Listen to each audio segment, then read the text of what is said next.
जय हिंद दोस्तों। आज की क्लास में हम सॉल्व करने वाले हैं कक्षा 10वीं का गणित और प्रश्नावली 6.5 और सवाल नंबर 13 को। तो आइए सवाल नंबर 13 को हम सॉल्व करते हैं। तो देखिए सवाल नंबर 13 में क्या लिखा हुआ है। कह रहा है कि एक त्रिभुज एबीसी जिसका कोण सी समकोण है कि भुजाओं सी ए और सी बी पर क्रमशः बिंदु डी और ई स्थित है। तो सिद्ध कीजिए कि ए ई का स्क्वायर प्लस बी डी का स्क्वायर प्लस ए बी का स्क्वायर प्लस डी ई का स्क्वायर है। हमें ये सिद्ध करना है। तो चलिए इसको हम सॉल्व कर देखिए। इसके बनाने का बहुत सारा नियम है। जैसे कि मान लीजिए यहाँ पे त्रिभुज बनाया जाएगा और ये जो सिद्ध करने के लिए कह रहा है इसमें क्या होगा कि जैसे कि हमें क्या करना है, इसके बराबर में ये जो LHS, इसको LHS और इसको RHS बोल सकते हैं। LHS बराबर RHS लाना है या फिर RHS को सॉल्व करके LHS लाना है, या फिर दूसरा और नियम क्या हो सकता है कि इसको सॉल्व करके और इसको सॉल्व करके दोनों को बराबर कर देना है। तो हम क्या करेंगे इसमें कि LHS और RHS दोनों को सॉल्व करके बराबर कर देंगे। उसके बाद ये प्रूफ हो गया, इसके बराबर में इसके आ जाएगा। तो चलिए इसको सॉल्व करते हैं। क्या करें, एक त्रिभुज ABC जिसका कोण सी समकोण है। तो हम क्या करते हैं, यहाँ पे एक त्रिभुज बना लेते हैं। ये हो गया एक त्रिभुज और इसमें क्या कह रहा है कि ABC है जिसका कोण सी समकोण है। तो समकोण तो ये होगा, तो यहाँ पे कोण सी होगा, तो यहाँ पे A हो जाएगा और यहाँ पे B हो जाएगा।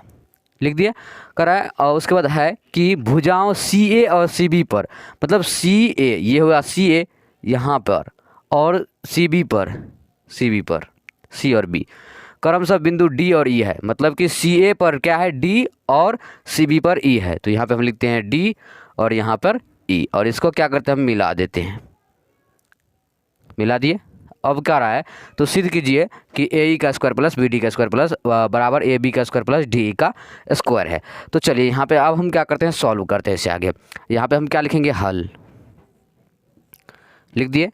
अब देखिए अब हमें जो दिया गया है वो हमें लिख देते हैं। तो लिखेंगे यहाँ पे कि दिया है, क्या दिया गया है कि एक त्रिभुज है ABC। तो लिखेंगे त्रिभुज ABC में क्या है, तो कोण C समकोण है। कोण C क्या है, तो समकोण है। तथा अब देखिए हम लिख दिए यहाँ पे त्रिभुज ABC में क्या है, कोण C समकोण है। और अब यहाँ पे देखिए हमें ये लाना है, जैसे कि AE का स्क्वायर प्लस BD का स्क्वायर बराबर AB का स्क्वायर प्लस DE का स्क्वायर लाना है। तो ये देखिए AE का स्क्वायर कर रहा है, तो A और E यहाँ पे है, तो इसको हम मिला देते हैं यहाँ से। देखिए A और E ये हो गया। उसके बाद BD का स्क्वायर, तो B और D यानी कि इसको हमें मिलाना पड़ेगा यहाँ से, B और D ये हम यहाँ पे मिला दिए। अब यहाँ तक तो हम लिख दिए। यहाँ पे लिख दिए ना कि दिया है त्रिभुज ABC में कोण C क्या है, समकोण है। और यहाँ पे तथा छोड़ देते हैं, यहाँ पे छोड़ दीजिए तथा छोड़ दीजिए। अब हम क्या करते हैं, जो हमें दिया गया है जो दिया गया है वो तो लिख दिए। अब जो हमें सिद्ध करना है ये हम लिखते हैं, या फिर रचना पहले लिख देते हैं, पहले रचना लिख देते हैं। तो चलिए पहले रचना लिखा जाता है, सिद्ध किया जाता है, दोनों में से कोई भी आप लिख सकते हैं। तो हम क्या करते हैं, इसमें क्या करते हैं कि रचना ही कर देते हैं पहले। चलिए लिख देते हैं रचना। तो हमने क्या किया, रचना हम रचना यहाँ पे AE और DB और उसके बाद DE इन तीनों को मिला दिए। तो हम यहाँ पे लिखेंगे, क्या लिखेंगे कि AE उसके बाद DB या फिर BD बोल सकते हैं, BD तथा और किसको AE हो गया, DB हो गया, उसके बाद DE, AE BD तथा DE को मिलाया। हम ये रचना किए, तो ये हम यहाँ पे लिख दिए। अब चलिए अब जो हमें सिद्ध करना है उसको हम यहाँ पे लिख देते हैं। तो लिखते हैं सिद्ध करना है। क्या सिद्ध करना है, देखिए आप इसको नीचे में भी लिख सकते हैं, सिद्ध करने के नीचे में रचना को। तो सिद्ध करना है, क्या सिद्ध करना है वो देखिए। हमें सिद्ध करना है कि AE का स्क्वायर प्लस BD का स्क्वायर बराबर AB का स्क्वायर प्लस DE का स्क्वायर।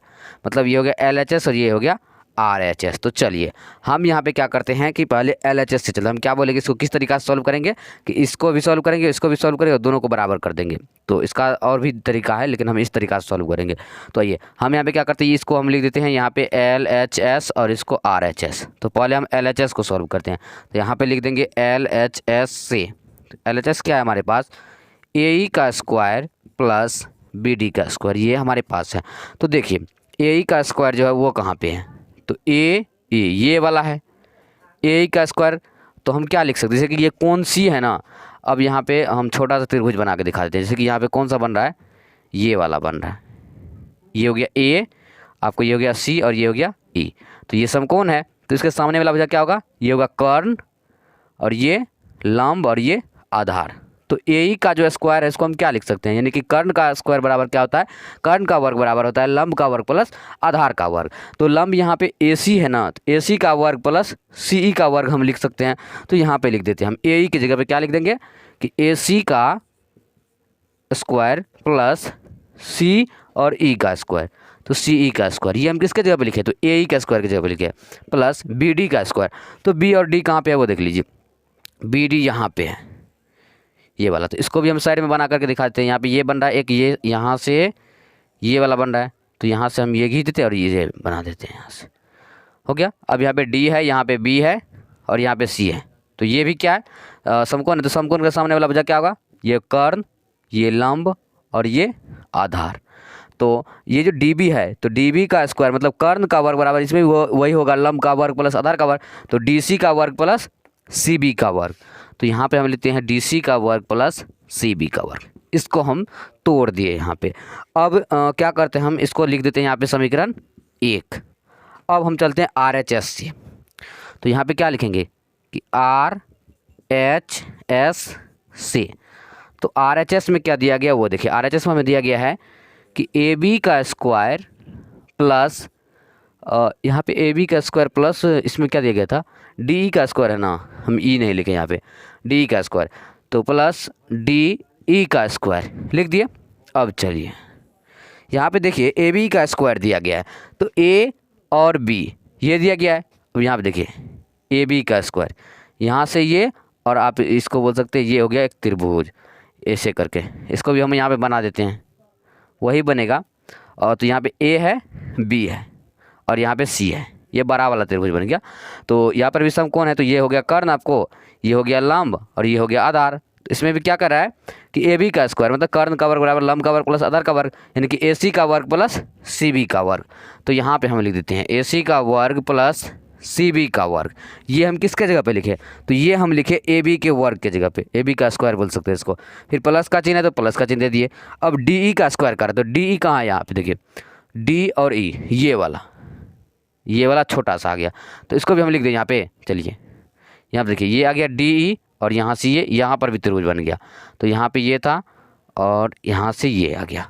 अब डी, इसके बाद ई और यहाँ पे सी है और ये समकोण, इसमें भी वही होगा, ये कर्ण, ये लंब और ये आधार। तो इसमें वही होगा कि कर्ण का वर्ग बराबर लंब का वर्ग प्लस आधार का वर्ग, यानी कि डी ई का स्क्वायर बराबर क्या होगा, डी सी का स्क्वायर प्लस सी ई का स्क्वायर। तो हम यहाँ पे लिखते हैं डी सी का स्क्वायर प्लस सी ई का स्क्वायर। देख लीजिए हम एल एच एस को भी तोड़ दिया और आर एच एस को भी, और इसको हम लेते हैं समीकरण 2। अब हम क्या करते हैं, समीकरण 1 और 2 दोनों से चलते हैं। तो यहाँ पे हम लिख देंगे समीकरण 1 तथा 2 से।